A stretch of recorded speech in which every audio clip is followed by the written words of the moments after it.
Welcome everyone.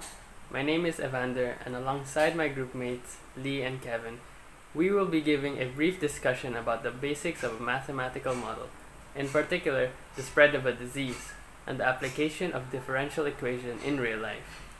The aim of this video is to hopefully give some insights of this concept and understand why it is used. My task is to give an introduction of this topic, and we'll start by identifying what is a mathematical model for spread of disease. This particular model is used to better understand and control the spread of disease by accurately determining how infections spread and allows data gathering to be smoother in times of a pandemic. Health sectors and other organizations benefit more because they are able to identify which areas or group of individuals are infected. Therefore, vaccines are distributed according to the data gathered.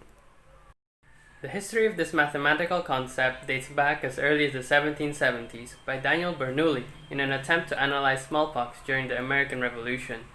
This was developed and expanded by Kermack and McKendrick in 1927, who formulated the SIR model, which allows an accurate estimation of infected people. They found out that infections are exponential in growth and can lead to infecting a larger group of people if left alone. The simpler version of the SIR model is called the SI model, wherein T is equal to time measured in days, S is equal to susceptible, and I is equal to infective. There is also N, the population size, which is taken to be constant. The model is assumed to have every member of the population to be either susceptible or infective, giving us the equation S multiplied by time plus I multiplied by time is equal to N. This is used as a general formula for a simple spread of infections. This formula changes slightly when a new variable R, or recovered, is introduced, but in this scenario it is assumed that no recoveries take place. Problem number 1. Suppose a student carrying a flu virus returns to an isolated college student campus of 1,000 students. If it is assumed that the rate at which the virus spreads is proportional not only to the number of the infected students but also to the number of students not infected, determine the number of infected students after 6 days. If it is further observed that after 4 days, y of 4 is equal to 50. Assumptions. All individuals in a fixed population have an equal likely chance of being infected, and once infected, remain in that state. That is, the people who have recovered or died are also considered as infected people. Next is, no one leaves the population throughout the duration of the disease. Suppose x of t plus y of t is equals to n, where n is the total population or 1,000 students. X of t is equals to the number of individuals who are not infected. Y of t is the number of infected individuals at any time t, and x of t times y of t is equals to the number of interactions between these two groups. Therefore, we now have an equation: derivative of y with respect to time equals kxy, where k is the constant of proportionality. Since x plus y is equals to n, x is equals to n minus y. Therefore, dy over dt is equals to ky times n minus y. To solve the equation dy over dt equals ky times n minus y, we will use variable separable. Dy over y times n minus y is equals to k dt will be the new equation. Integrating, integral of 1 over y times n minus y dy equals integral of k dt. To solve, we will use the cover-up method to simplify the left side. Integrating, the results will be 1 over n multiplied by the quantity of ln y minus ln n minus y equals kt plus c. We can multiply both sides by n to further simplify it. We will also use or apply the rules of logarithms. Therefore, ln y over n minus y is equals to nkt plus nc. We can let c sub 1 be equals to e raised to nc since pareho naman silang constant. In total, constant lang din siya. To solve for y is equals to c sub 1 times e raised to nkt times n minus c sub 1 times e raised to nkt times y. We will then move the negative c sub 1 times e raised to nkt times y to the other side. Ipa-factor out natin yung y. Therefore, we will have the new equation y is equals to c sub 1 times e raised to nkt times n over c sub 1 times e raised to nkt plus 1. We can multiply both to the numerator and the denominator 1 over e raised to nkt para mas simplify pa natin siya. Therefore, the general solution is y is equals to c sub 1 times n over c sub 1 plus e raised to negative nkt. After getting the general solution, we can now solve for the particular solution, where t is equals to 0 and y is equals to 1. In this initial condition, we will use the general solution and substitute the values of t and y. Therefore, 1 is equals to c sub 1 times n over c sub 1 plus e raised to negative nk times 0. C sub 1 will then be 1 over n minus 1. Isa-substitute natin to sa value ng general solution natin.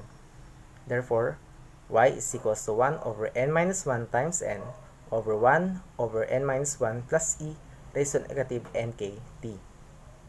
We can multiply to both the numerator and the denominator n minus 1 to simplify the equation.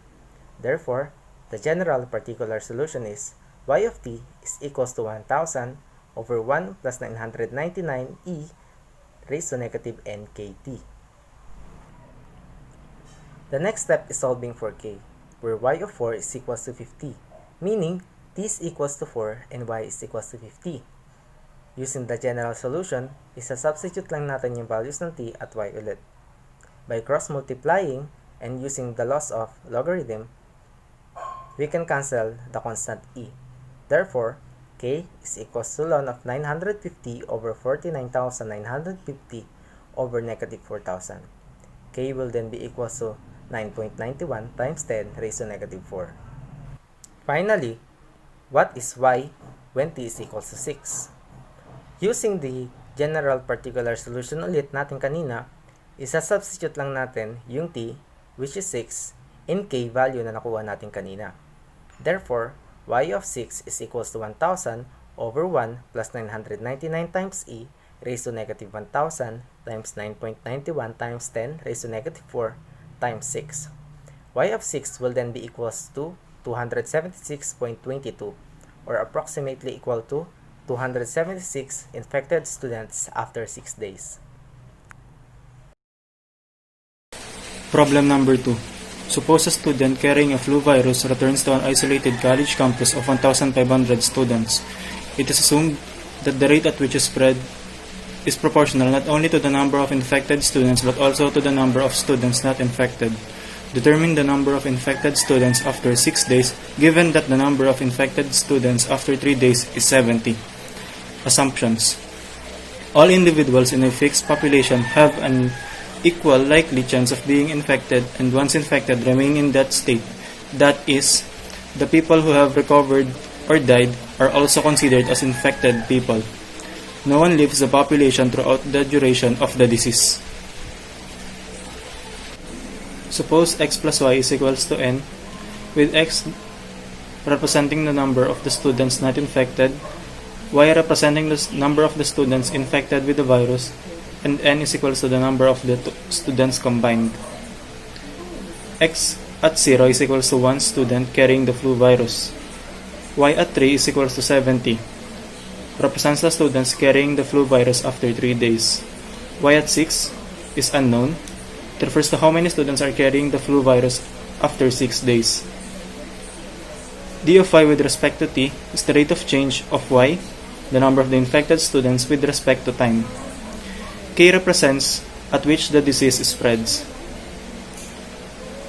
Since x is equals to n minus y, therefore, d of y with respect to t is equals to ky, open parenthesis, n minus y, close parenthesis, and it is variable separable.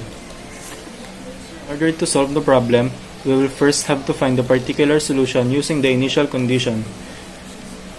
T is equals to 0, y is equals to 1. Using the general solution of the previous problem, we will use y of t is equals to cn over c plus e raised to negative nkt. Substitute the initial condition, y is equals to cn over c plus e raised to nk multiplied to 0. First, we will have to find the value of c. In order to do that, we will have to combine the expression and then isolate the variable, which will result to c is equals to 1 over n minus 1. And then, we will have to substitute the value to the general solution. Y is equals to 1 over n minus 1 multiplied to n over 1 over n minus 1 plus e raised to negative nkt. Simplifying both by multiplying the numerator and the denominator by n minus 1, we will arrive at the general particular solution of yt is equals to 1500 over 1 plus 1499 e raised to n negative nkt. And for solving the problem is to solve for k. After 3 days, there are 70 infected students, or y of 3 is equals to 70, with t is equals to 3 and y is equals to 70. Substituting the condition to the general particular solution, we will arrive at 70 is equals to 1500 over 1 plus 1499e raised to 4500k. Cross multiplication, or multiply both sides with 1 plus 1499e raised to 4500k to remove the denominator on the right side. After that, we simplify the left side by distributing the 70 to 1 plus 1499e raised to 4500k. After distribution, or simplifying, first, we subtract both sides with 70.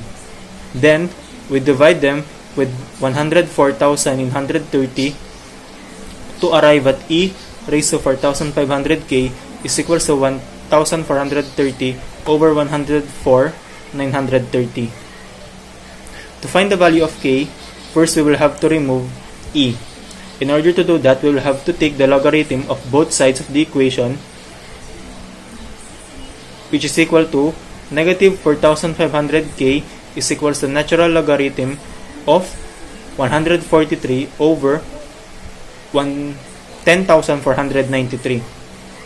And then, to find the value of k, we will have to divide negative 4,500 on both sides, which is k is equals to ln, or natural logarithm of 143 over 10,493 over, or divide that to negative 4,500 to arrive at 9.545820038 times 10 raised to negative 4.